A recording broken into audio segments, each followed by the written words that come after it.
নমস্কার বন্ধুরা, পান্তা ইলিশ কিচেনে সবাইকে স্বাগত। আপনারা আম দিয়ে অনেক রেসিপি বানিয়েছেন, কিন্তু এই পদ্ধতিতে আমের পাটিসাপটা বানিয়ে দেখুন, খেতে অসম্ভব দুর্দান্ত লাগে। যেমন টেস্টি তেমন নরম তুলতুলে। এটি বানানোর জন্য আমি আগে থেকে 1 কাপ চাল ভিজিয়ে রেখেছিলাম। এটি মিক্সারে দিয়ে পেস্ট করে নেব। তারপর একটা পাত্রে 1 বাটি পরিমাণ ময়দা, 2 চামচ পরিমাণ সুজি ও চালের পেস্টটি দিয়ে দেব। এবার দিয়ে দেব 1 বাটি পরিমাণ দুধ, পরিমাণ মতো চিনি ও নুন। এবার দিয়ে দেব জল। জলটি গরম করে দিতে হবে। জলটি অল্প অল্প মেশাবো।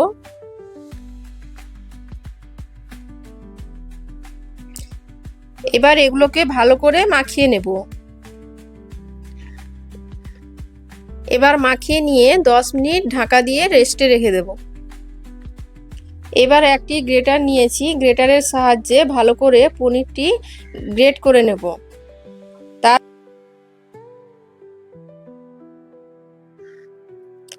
দিয়ে দেব কোরানো নারকেল, পরিমাণ মতো চিনি, 1 প্যাকেট পাউডার দুধ। এগুলো ভালো করে মাখিয়ে নেব।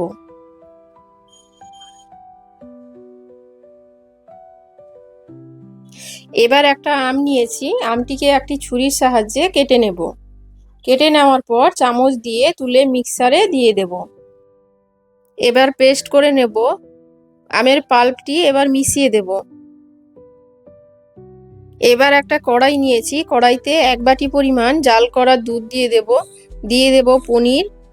গ্যাসটি এবার অন করে লো ফ্লেমে ফুটিয়ে নেব। ফুটিয়ে নেওয়ার পর ঠান্ডা হতে দেব। তারপর একটি মিক্সারে পেস্ট করে নেব। এইভাবে ছানার পুরটি তৈরি করে নিয়েছি। এবার একটা ফ্রাইং প্যান নিয়েছি, প্যানটি গরম হলে ঘি ব্রাশ করে দেব। তারপর একটা হাতার সাহায্যে ব্যাটারটি দিয়ে 4 সাইড ছড়িয়ে দিব।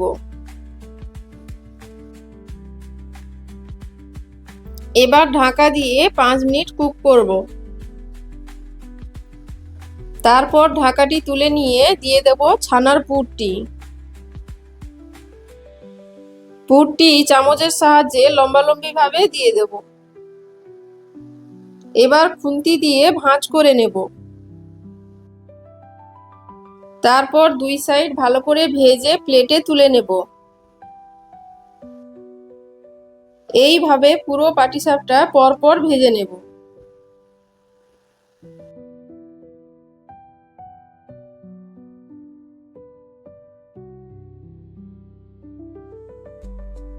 বন্ধুরা, আমার চ্যানেলে যদি কেউ নতুন হয়ে থাকো তাহলে প্লিজ সাবস্ক্রাইব করে পাশে থাকার অনুরোধ রইল। এই পদ্ধতিতে আমের পাটিসাপটা বানিয়ে দেখুন, খেতে অসম্ভব দুর্দান্ত লাগবে। যেমন টেস্টি হবে তেমন নরম তুলতুলে হবে।